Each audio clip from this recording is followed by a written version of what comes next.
Hi there, and welcome to Money Mind Games, Learn How to Have a Winning Mindset for Your Business, sponsored by NatWest. I'm Amy Grier, Executive Editor of Cosmopolitan magazine, and I'm joined this evening by two very inspiring business experts. First up, we have Camilla Ainsworth, founder of M+LKPLUS, the dairy-free alternative nut milk business, and most recently, her own athleisure brand too. We're also lucky enough to have Fisayo Longe with us, who's founder of womenswear brand Kai Collective. Together, we'll be discussing how these women built up their growth mindset and sustained it during a pandemic, as well as the power of productive thinking in their own business lives. So first up, a question for you, Camilla.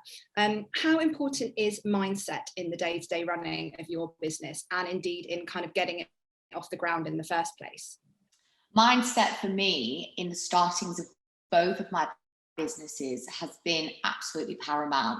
I think mindset is one of those things that once you've got it right, the rest of the business principles fall into place nicely. So for me, starting the day right is really important, getting yourself in the right mindset from as soon as you wake up in the morning to keeping it going throughout the day. So yeah, my mindset I have built on over the years. I've been running my businesses now for 4 years. And it's definitely been something that I've been really mindful of growing and always reading up on how to kind of refine my mindset.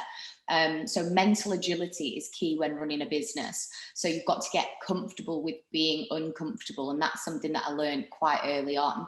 I think people are always under the impression that, you know, you have to be born with the right mindset, but I do genuinely think that you can teach yourself principles to increase your mental agility and increase your mindset.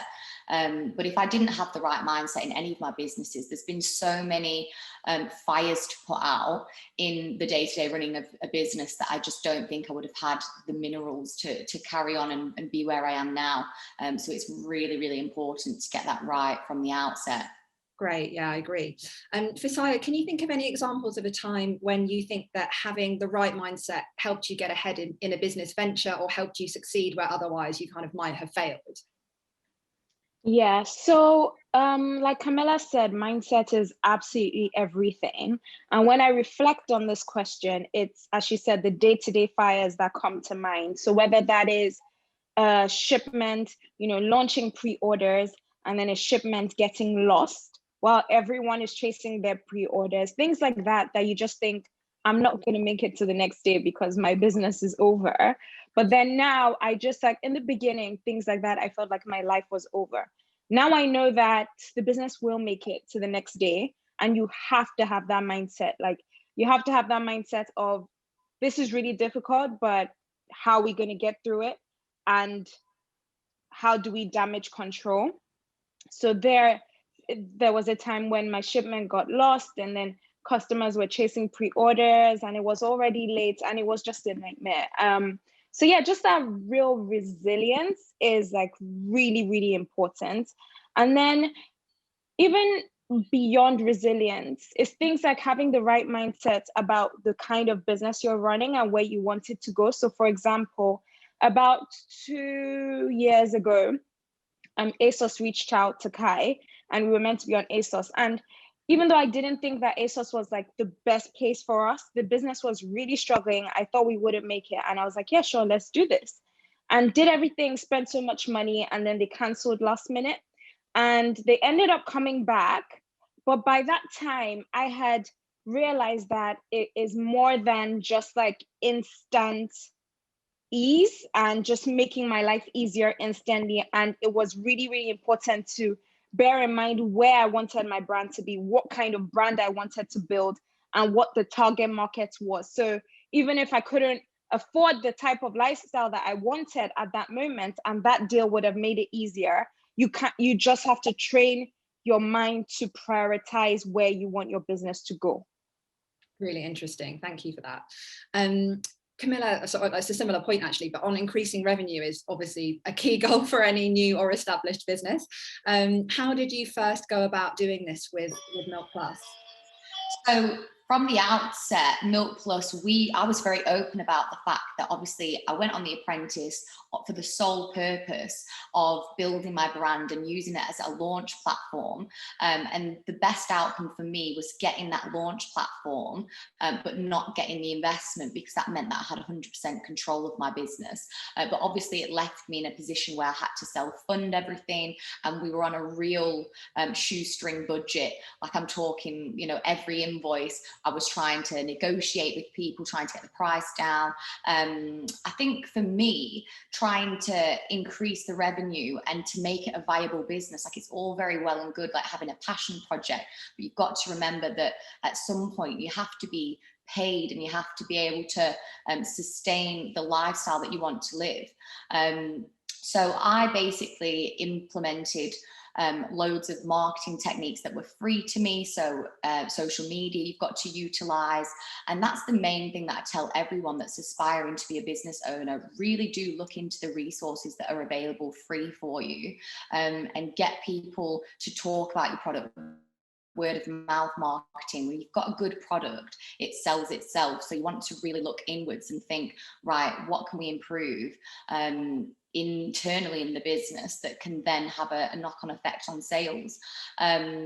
But turnover is one of those things that it almost doesn't mean anything, because it's all about profit. At the end of the day, you've got to make sure that people are buying it, but also that your numbers match up. That was a mistake that we made early on. What our product cost was so high, and yeah, loads of people were buying it, but if you're making, like, you know, 50p per bottle, you've got to take a step back and think, right, something's got to change here. So it's being really astute and looking at all the systems in your business. How can you streamline your processes?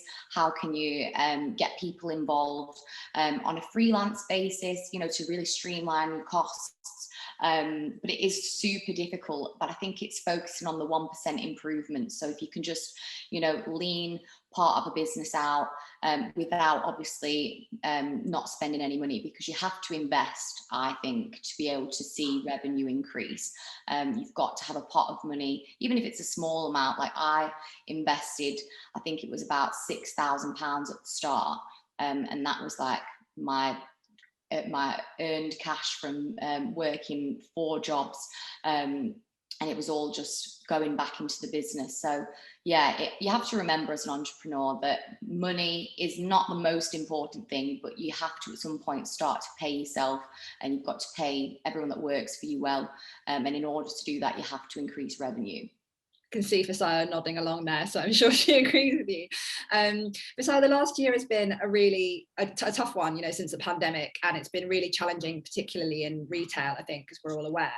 So how has Kai Collective weathered that particular storm, and what do you think is the secret to your resilience in business? So 2020 was the year that Kai Collective actually blew up, which is insane because that was the year of the pandemic. But for a long time, I was creating product, but it didn't really connect with the customer as much. But then in 2020, we released our Gaia prints, which we're best known for. And so creating a product that people really, really wanted, which I didn't know. So some of it you can't actually control. Some of it is just trying over and over again to improve your product and give people what they want. But what I could control was community. I have found that community is the backbone of Kai Collective and is the reason why we've weathered the storm so well. We've developed like a cult following of women who share similar ideologies and values, and we communicate very, very openly with them. We ask them for their feedback. Sometimes we're like, do you want this in this color or this in another color? And then when I first started, I thought asking questions like that would make me seem like I didn't know what I was doing, because I actually really didn't know what I was doing. But then I have learned since then that it's actually a game changer, taking your customer with you on the journey.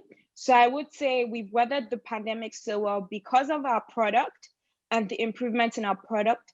But I would say even more so community building, which I've realized is the most important thing for my business. Absolutely. Camilla, I think that resilience is something we've touched upon a lot in this call, and it's very linked to mindset, of course.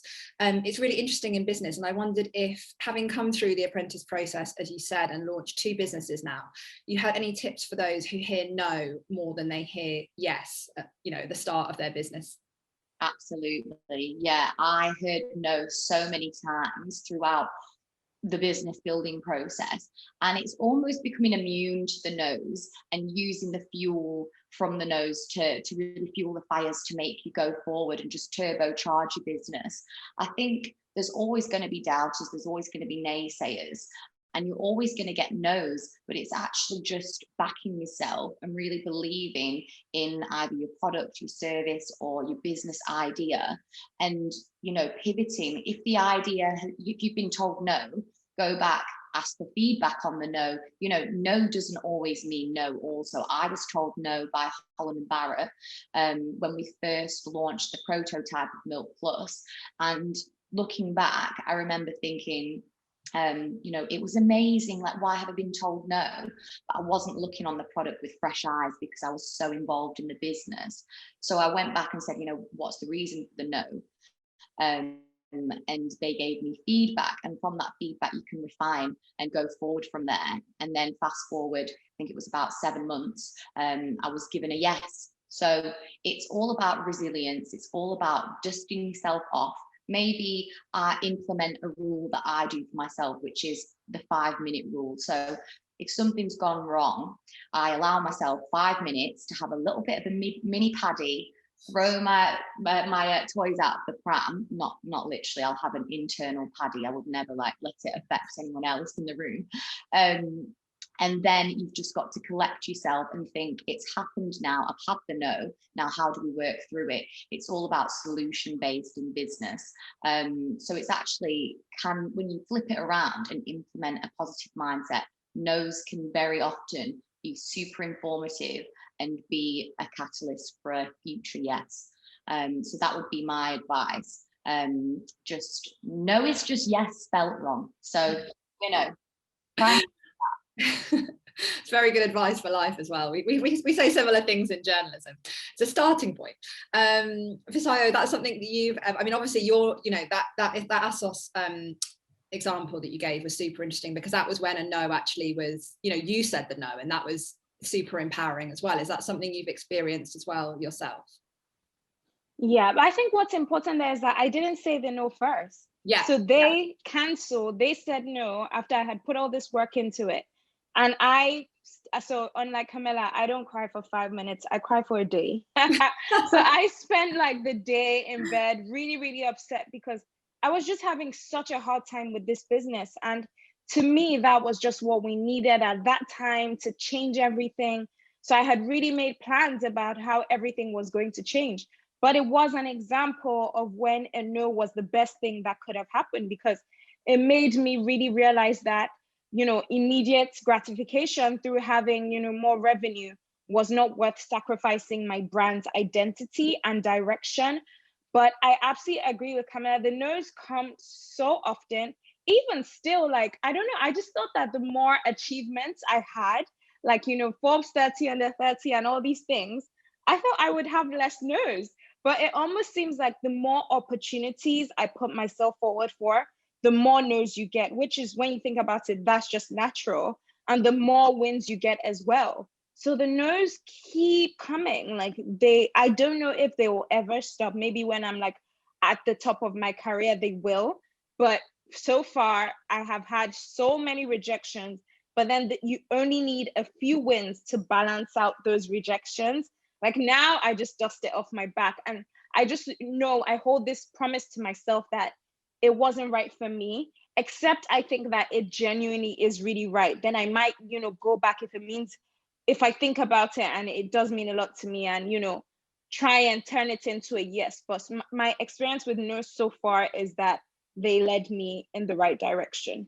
Yeah, and I think that point around feedback is super interesting as well. And if you get a no, there's absolutely no harm or shame in going, okay, why was that? Because that's a learning point for everyone. So, you might learn something in that process that makes you do something differently the next time. Yeah, absolutely. Just building on that point about being told no all the time. I get no's. I get absolutely sprayed with no's all the time still. And you're right, they don't go away. And I read something recently that was super interesting.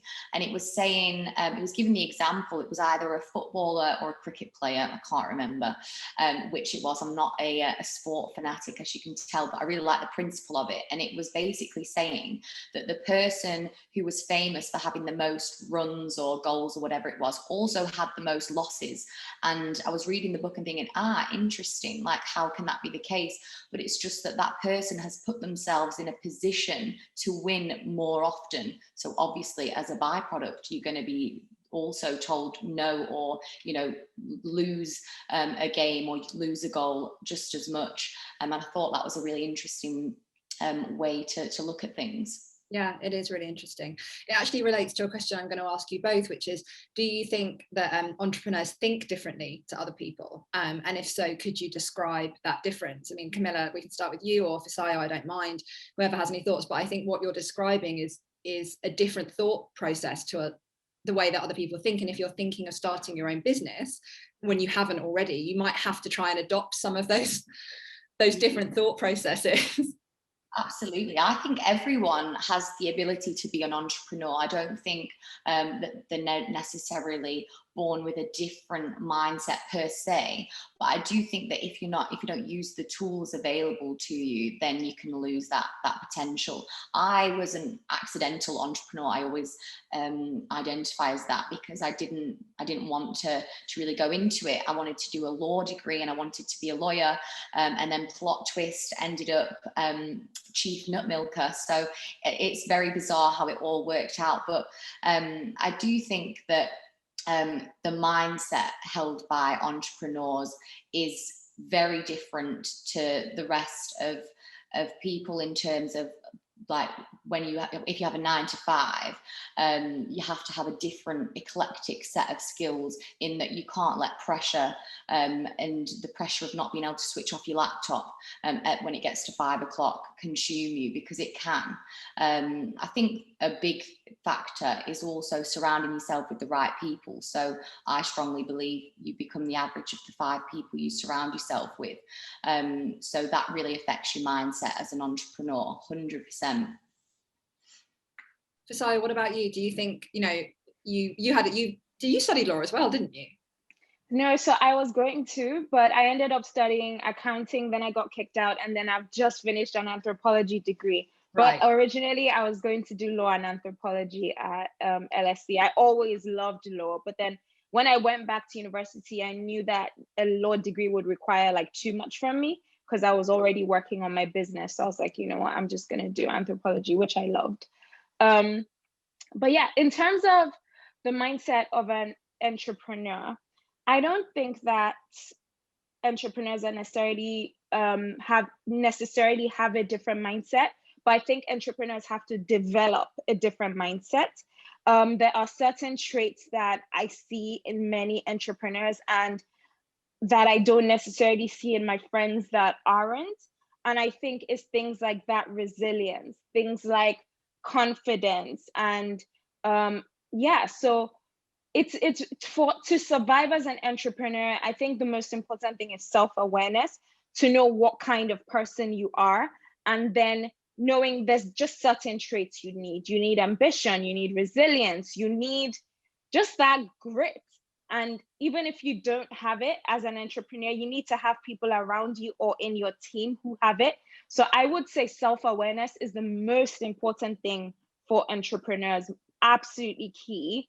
And then you kind of know what you need to develop and what you're good at, your strengths and your weaknesses. But I think it's something you develop, basically, in summary, as opposed to something you have originally. Yeah, brilliant.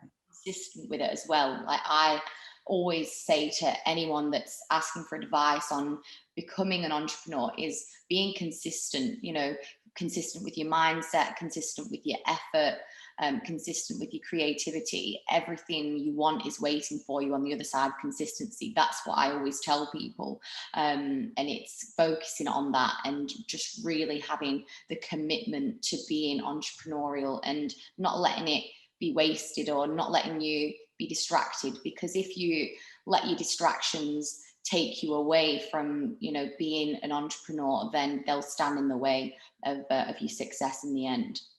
Absolutely, because, you know, when you start your own businesses in the way you guys have, as opposed to working for a company, the buck stops with you guys. And if you're having a bad day, you still have to deal with that shipment that hasn't come in, or, you know, that no that you just got in that meeting that you were expecting a yes from. There's not someone else who can pick up the slack. You might have a team, but ultimately they're, I guess, still looking to you guys to make the decisions. So no off days. Absolutely not. Exactly. And Yep. that's something so important, you know, motivating your team, always staying bubbly. Like it can be exhausting some days. Like I'm such a granny. I'm 25 going on about 95. I go to bed at 9:30 at night. You know, it takes a lot of sacrifice to be an entrepreneur. Whilst it's hugely rewarding, I feel like there is a lot of the entrepreneur space has been quite glamorized, quite over glamorized, and it can be ugly some days. Like I find a Cheerio in my hair and I'll be like, wow, like how long's that been there for? You know what I mean? It's good to know. It's nice to hear the real side of it, I have to say. It's really lovely and quite refreshing to hear. Just one last question from me. I'm going to start with Fisayo, but obviously Camilla, jump in. How important is mindset to scaling your business, and kind of what plans do you have for the future of Kai Collective? Mindset is the basis of everything, as I said before. So mindset is, to me, is even more important than like the grit and the hard work, because you have to get your mind right first before then you output. In terms of scaling Kai, so actually the US is our biggest market, which has been really interesting, but we still do everything from the UK at the moment. So my scaling plans, my priority in the next 2 years is building a US presence, which is something that really scares me, because I love London and like getting up and moving to a whole new country and hiring a whole new team. But I guess this is where mindset comes to play, because you just have to feel the fear and do it anyway. Like I know that it's going to be uncomfortable, but at the same time, I know that if anyone's going to do it, it's me. Like I'm built for that. So mindset, eh? And also you've done this much so far. So I think looking back and seeing what you've accomplished in a few short years, you know, might give you the confidence to look to the future and be like, well, that's possible, because, you know, this didn't exist a few years ago. Absolutely. Camilla, similar question to you. You know, in terms of you scaled incredibly quickly, you've already started a second business, which is amazing. What are the plans for the future, and how are you sort of applying your mind to them, given all the challenges we've had thrown at us this year as well? Yeah, it's been a challenging year for absolutely everyone. But for me, our plans are switching up the packaging, so we're making it more sustainable, which I think is really important, especially for businesses starting out now. Advice that I would give is to really have a good look at the social responsibility side of business, because it's huge at the minute. So we're looking at being more sustainable, being ahead of the curve in terms of technology, for our bottles being biodegradable, which I think would be amazing. More flavors, which means more fun for me, coming up with lots of oat and nut related puns, which just is the highlight of my day. Coming up with puns. I'm a walking, talking pun. That's what all my friends always say. And just feeding my mind and my body with the right things. So people think that your diet is just about what you eat. It's not. It's about what you consume on social media. It's about who you speak to. It's about what you feed in your brain.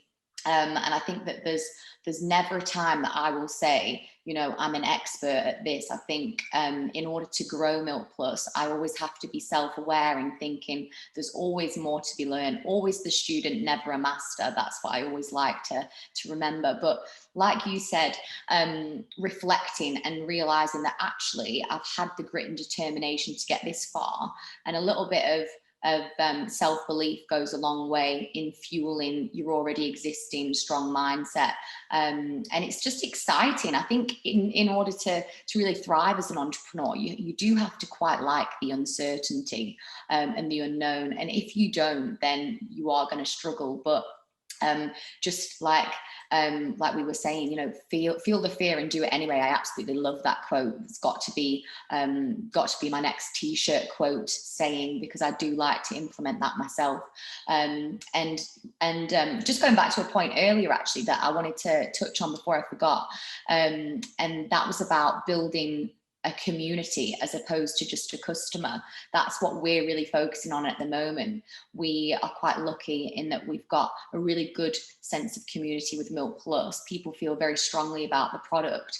And if you can build fans as opposed to customers only, you've got the longevity because people feel like they're involved in your brand. And that's what we're focusing on in the next quarter. So I'm really excited. Oh, it all sounds brilliant. I can't wait to see what you both do next. I'm just going to leave it there for now. So I'm going to say thank you so much to Camilla and to Fisayo for their brilliant insight into the world of business mindset. Now I'm going to hand over to Josh Winfield, who is Regional Ecosystem Manager with NatWest, for the intensive NatWest Business Builder session. Thanks very much, Amy. Hi, everyone. Thank you very, very much for being here. And thanks very much for the opportunity from Cosmo to come and talk to you guys. We're going to be talking about two really important topics today that really make up the foundations of our Business Builder program. Now, if you're not familiar with Business Builder, it's a completely free online business accelerator. It's open and available to everyone and targeted to businesses that are just at idea stage, just getting off the ground, right the way through to about year 3. So if you haven't checked it out yet, make sure you do so. It's a great way to learn at your own pace and in your own time. And as I said, one of the main foundations of that is our mindset. Entrepreneurial mindset is most often the difference between a successful business and not. Now, mindset's a really, really overused, underdefined term, but fundamentally it shapes everything we think and everything we do as a human being, right the way through to as a business owner as well. So if we're not in control of it, quite often it can be in control of us. So we're going to explore the entrepreneurial mindset, particularly around the subject of resilience. Lord knows we've all had to be really, really resilient over the last 12, 15 months or so, and certainly businesses have too. So we're going to look at mindset, resilience mindset, and then how we can channel that into responding to change. You know, a lot of businesses we've had change forced on us. All of us have over the last few months, well, over the last year and a bit. And so as a result, we've all had to face up to things. But whether we felt like those changes are happening to us or whether we're in control of them, again, it can make a huge difference. And so we're going to look at how we can make sure that we positively respond to change always. We don't wait for change to come to us. We don't wait for the next big situation to befall us, but actually how we can start to go looking for it. If we regularly look for change, we'll find out about things a lot earlier. We'll be able to do things a lot more flexibly, and therefore we'll start to have a much more positive, much more harmonious relationship with change, rather than one associated with fear and resistance. So we'll come on to that. But like I said, the first and the most important thing we can do as entrepreneurs is have a really, really healthy relationship with our mindset. Now, as I said, it gets used a lot in certain areas and it really, really doesn't get used a lot in others. And so typically you'll hear the term mindset when talking about a sports personality. You know, talk about their mindset before a race or before a game or whatever it is. You talk about mindset a lot in serial killer documentaries as well. And then there's kind of a big gulf. You've got sportsmen and women, serial killer documentaries, and then for the large part, it falls out of the lexicon, it falls out of society. But our mindset, it's the established set of attitudes and beliefs that we amass as human beings. You know, nobody's born with a mindset. Nobody's born with a set of attitudes and beliefs. We accrue them. And it's true that as adults, as human beings, we're the product of the 5 people we spend the most time with, but never is that more true than when we're a child and when we're growing up.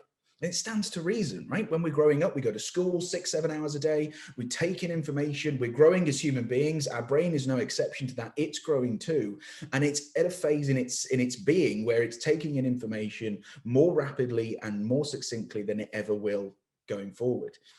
And so as a result, when the bell goes at 3 o'clock, yes, we might stop learning maths or science or history or whatever, but we don't stop learning. The brain doesn't stop taking information. And so we go home and the people that raise us, parents, siblings, aunts, uncles, guardians, whoever, they'll all be expressing attitudes, beliefs. They'll use certain types of language, etc., etc. And we take all of that in. We are a human sponge. And so as a result, as we were growing up, if we ever got in trouble, we might have had our parents saying things like, oh, you're just like your father, or you're just like your mother. You know, those are phrases that are really common, and it's because we inherit those attitudes, those beliefs, those ways of behaving. Now, a lot of the time, that's really, really benign stuff. It'll be things like supporting the same sports teams. It might even be brand loyalty to a supermarket or something like that. Stuff that really doesn't make or bear any consequence on our future lives. But every now and again, that inherited attitude or belief will play a really crucial role at a pivotal moment. I'll give you an example. The first time I was eligible to go and vote in a general election, I had no interest in politics whatsoever, could not care less. And yet, you know, I was 18, I was eligible to vote. So I went, yeah, cool, right, I'm going to go. You know, this is my right, I'm going to go. Driving to the polling station, no idea how I was going to vote. Hadn't looked into policies, manifestos, whatever, you know, really, as I said, was not politically minded. Got into the polling station, still no idea. Got the pieces of paper in my hands, still no idea. Got into the stall, still no idea how I was going to vote. And in that moment, full of uncertainty, not sure what to do, not having all the information to make a clear decision, I thought, well, I've got to do something. Somebody will think I'm going to the loo in here. And so I just voted in exactly the same way as the household I was brought up in. You know, no prior thought to it, no particular endorsement, no particular affiliation, just that's the attitude of the household I was brought up in. And so it took over. Now, I didn't think about that for years until I actually started thinking and studying mindset in some detail. And the really important thing there is our mindset takes over when we are unsure, when we're uncertain, we don't have all the information. That inherited set of attitudes or beliefs will take over. Now, when I think about it, the decision that I made then is completely polar opposite to the decision that I would make now. And so the reason why that's important is because if our mindset can make that decision for us in that seemingly, you know, standalone moment, well, when we're a business owner, we encounter uncertain, difficult situations where we don't have all the information all the time. And so if we're not sure where our mindset's going to push us forward and hold us back, then we might find that our mindset's making decisions for us that don't represent us, that hold us back and that stop us from moving our business forward. So we've got to learn to control it. So the best way that you can start that is first and foremost, think back to a period, not necessarily in your business, just in your life where you were at the edge of your comfort zone and perhaps you did something and you've had that moment afterwards of, I have no idea where that came from. Maybe you said something you didn't think you were brave enough to, I have no idea where that came from. Or you pushed yourself out of your comfort zone, you did something and you loved it. Those are all moments where you've been most in touch with your mindset. And it's about getting in touch with that mindset that we need to do first. If you want to build a resilient mindset that's going to push you forward, you need to first and foremost understand, well, what are you trying to do with your business? So split it into what does my business do? How does it work? And what is the vision for my business? First and foremost, if you want to take control of your mindset, you need to understand what your business vision is. Because when you've got your vision written down, there'll be bits that you're super comfortable with, like, yeah, I'll do that all day. No problem. I can smash that. And there'll be other areas that you go, oh my God, that's terrifying. I don't want to do that. You know, and we can bury our head in the sand. When we become leaders, when we become the CEO of our own business, we become the CEO of our own destiny. There is nobody above us to begin with. And so all of the different areas that we're perhaps anxious about, fearful of, we don't have the skills for, we can just bury our heads in the sand. We can try and sidestep them, move around them. But fundamentally, that leaves us open to risk. And that doesn't mean that our business will grow sustainably. So first and foremost, make sure you've got a clear idea of the vision for your business. You know what you're working towards. Step two, once you've done that, is to think about all of the different traits that you're going to need to do that. Just get them down on paper. I'm going to need to do this. I'm going to need to be able to do that, and so on. Get that list down. And once you've got that list, score them from 10 to 0. 10 being super confident, not a problem, do that all day. 0 being, no, not on your Nelly, never doing that. Just completely score it out of 10. You know, there can be 5s, there can be 4s, there can be 3s. And once you've got those scores, anything that scores higher than a 5, you can put to bed. Brilliant, that's great. You know, you're not gonna be put under pressure there. You're not gonna hold the business back. Anything that scores lower than 5, those are the areas that we need to work on. Now, what I'm not saying with this is that in order to be successful as a business owner, as an entrepreneur, you have to have an open or a growth mindset about everything. You don't. You'd never get everything done. But what we do need to do is with anything that's scored lower than 5, we need to explore, well, how much of an impact would that have? How much would that hold you back? And therefore, how badly do we need to do something about it? There will be things that score lower than 5 that are really, really unlikely to rear their head in the business, we can put those to bed. We don't necessarily need to work on those, but it's about identifying the traits that you're going to need to succeed with your business vision that at this moment in time put you under pressure a little bit or make you a little bit fearful. Those are the ones that we need to explore. Now, when we've identified those, what happens next is really important, because this is where entrepreneurs traditionally, when we encounter a scenario, when we encounter a difficult situation, we tend to adopt this mindset of we just have to suck it up. And that's a very, very common entrepreneurial mindset. I just have to suck it up, get on with it, grin and bear it. And everybody's capable of that, right? We can all grit our teeth and get on with things. But fundamentally, if you're going to do something for a bit as a business for a meaningful amount of time, do you always want to just be sucking something up and just be gritting your teeth and getting on with it? You've decided to start a business because you want to do it, not because it's a chore or a pain or whatever. And so if we just adopt the mindset of, okay, we're just going to suck it up and get on with it, our mindset never changes. It never becomes more comfortable. And therefore that part of the business remains an Achilles heel. And so we need to understand, first of all, that just telling ourselves we need to suck it up, grit our teeth and get on with it, it's a completely unfair and unrealistic expectation for us to have. And it's true, it is. It's completely unfair, completely unrealistic. You wouldn't expect it of any staff that work for you in the future. You wouldn't have it expected of you in a corporate environment, or at least you shouldn't do. And yet suddenly when we become entrepreneurs, and I count myself in that lucky club, we tend to put the pressure on ourselves. I must be good at everything and I must be good at everything immediately. It's not the case. So when you've identified in that list of traits, all of those that score less than 5, if there are any that are scoring 0, 1, that you feel are going to have a really detrimental effect on the success of your business, don't ask yourself how you're going to solve the problem. Don't ask yourself how you're going to be good at this tomorrow. And don't expect yourself to just sweep it under the rug, grit your teeth and get on with it. All you need to do is ask yourself one question. What's the first thing you want to do to feel in control of that situation? Because when we're confounded with issues, when we're confronted by problems, what we tend to do is try and solve them. How do I get from where I am now at the bottom of the cliff to the top in one motion? It's a little bit like being stood at the beach at the bottom of the White Cliffs of Dover and thinking, how am I going to jump to the top? You're not going to jump to the top. It's going to feel overwhelming. You'll try and try and try. You won't get anywhere and you'll be really demotivated. What we need to do is think about the first step that we're going to take. If we think about the first step we're going to take, we're suddenly more in control of that situation. Our mindset, for whatever reason, that tells us, oh, we can't do that, shouldn't do that, I've never been good at that. All of those emotions are going to come back to us and they're all going to try and jump in and attack what we're thinking. What we need to do is break it down and ask ourselves, what's the first thing you want to do to feel in control of that situation? Now, to give you a very brief example, that is exactly how I felt about public speaking. When I first came into this role about 5 years ago, I was terrified of public speaking. And I was sat down by my boss on day 2, I think, on the job. And we went through that process of writing down all of the traits necessary to be good at the job, documenting where I felt comfortable and where I felt I was going to be challenged. And one of the areas was presenting, pitching and presenting. And so I felt, well, those are 2 areas that are going to be put at risk. Presenting is an everyday part of this job. And I was fully expecting to be told, you're just going to have to get on with that. That's part of the job. But instead, I was asked that question for the first time. What's the first thing you want to do to feel in control of that situation? And it floored me. I'd never been asked a question like that in my life.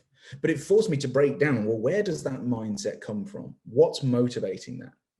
And I remembered that obviously at school, I was a very large kid. I've never been the slimmest chap in the world, but I was very, very large at school. I didn't have the greatest time.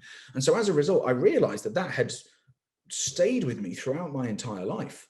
When I'd had my own business, when I worked for other businesses, I had always shied away from being on show. Any opportunity to be judged led to ridicule as far as I was concerned. And so pitching, presenting, whenever there was an opportunity to do it, my mindset would just go, no, don't do that. That's an opportunity for ridicule, step away.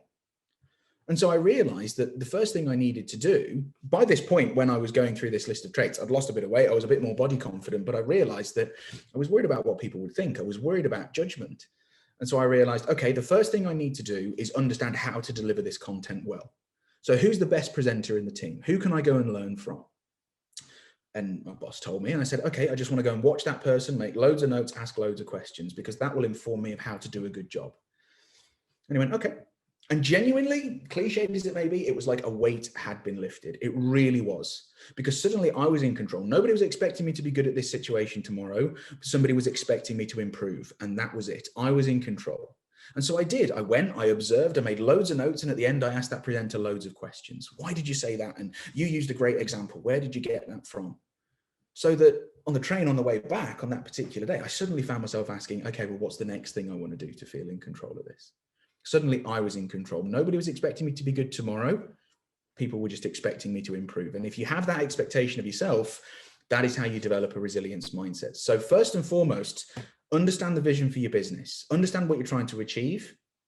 From there, understand where your mindset's going to naturally push you forward and where it's naturally going to hold you back. What do you tell yourself? Oh, I'm rubbish at that, or I'm not good at that at all, or I've never been good at that. Ask yourself where that comes from and why. And then fundamentally, when you've identified those traits that are going to hold you back, with each one, don't expect yourself to be good at it tomorrow.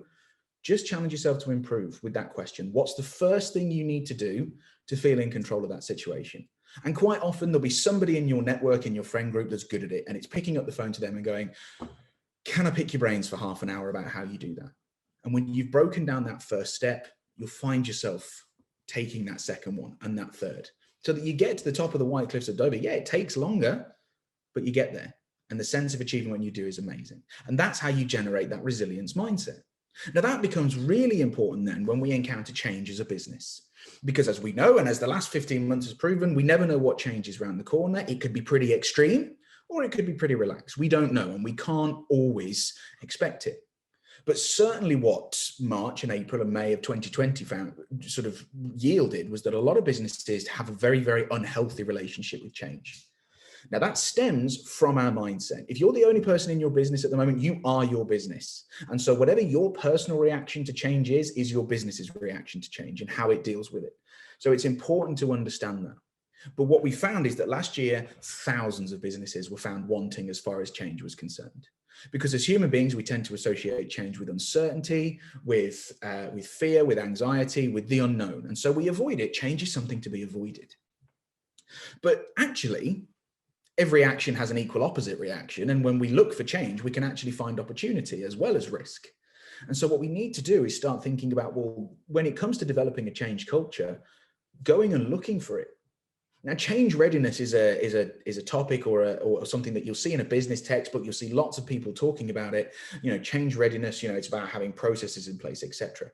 For me, it is, but actually for me, change readiness is a process whereby you as the business owner really think about, well, what changes are most likely to affect me? What are the biggest areas? If you work in, if you work in manufacturing of, I don't know, a business that I was speaking to last week makes wedding cakes, right? And I said, okay, well, what are the biggest changes that would affect you? And they said, well, if the Food Standards Agency suddenly imposed new tariffs, or if there were new rules in sending cakes to the EU, which there are.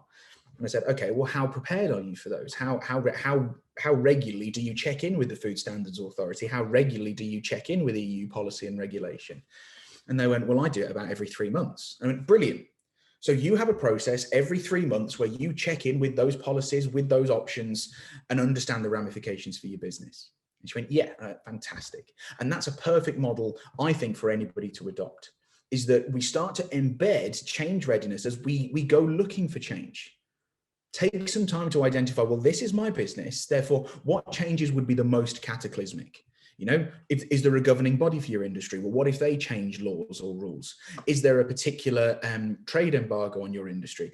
Is your industry on a growth trajectory at the moment? If you're working in the climate and sustainability space, there's always constantly new opportunities. There's always constantly new risks in that industry. So set yourself that challenge once every 3 months to go looking for those changes. Now, it will feel uncomfortable. It'll be a little bit like going to the gym and working a muscle for the first time. You'll wake up the next morning and you will ache. But the more that you do it, the more that muscle starts to get used to being used, the more it starts to become commonplace, the more it becomes comfortable. It's exactly the same when we go looking for change. And so with this individual, I said, okay, so you adopt the same process every 3 months. You look for changes in areas that you know would put your business at risk. She went, yeah. How's that working out for you? Well, it's brilliant, actually, because I identified that the Food Standards Agency were going to be making a change. So I made all the changes necessary in my business early. And that meant then that when other businesses that I know saw the change happen to them, I was able to support. I could provide consultancy services. And I went, so you created an additional revenue stream because you were brave enough to go looking for those changes, you managed the risk with plenty of time to your business. You also identified an opportunity to bring in extra cash. She went, yeah, and for me, that's the perfect example of what happens if we associate change as something to be feared, something to be avoided until the last possible minute.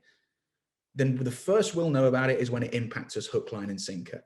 If we adopt an attitude towards change, or a mindset towards change of, yes, I'll find out risks, but I'll also find opportunities, then we'll go looking for it more readily. Not only will we find out about the risks when we have more time to do something about them, but we'll also seize opportunities to drive our business forward, to identify things before a lot of other people do.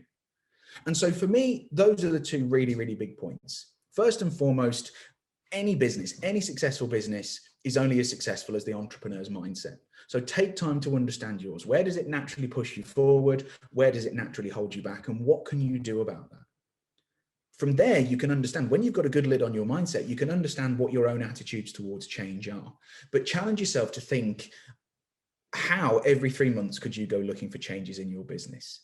You'll know the areas that are most likely or most susceptible to change. So what can you do to start embedding change readiness practices? What processes can you test for regularly to make sure that you start to have that really, really healthy relationship with it? But if you've got a healthy mindset and a healthy relationship with change, your business is as resilient as it can be. And more than that, it'll be a lot more resilient than a lot of businesses out there. So I hope those areas have been useful. If you want to take those further, like I said at the beginning, make sure you sign up to Business Builder. It's a free online accelerator program with loads and loads of online learning modules, particularly around mindset and change management. So if we can help you, we always will. And likewise, if you want to get in touch with me, please feel free to do so. But whatever you do, make sure you do it with a growth mindset and a healthy attitude to change. Thanks so much. And yeah, see you soon. Thank you very much, Amy and Fisayo. That was amazing. Thank you. Thank you so much for having me. Thanks very much, Amy. Thanks very much, everyone, for having me. We'll see you soon. Thank you to everyone watching and to NatWest. And make sure you check out the Business Builder tool for all your entrepreneurial needs.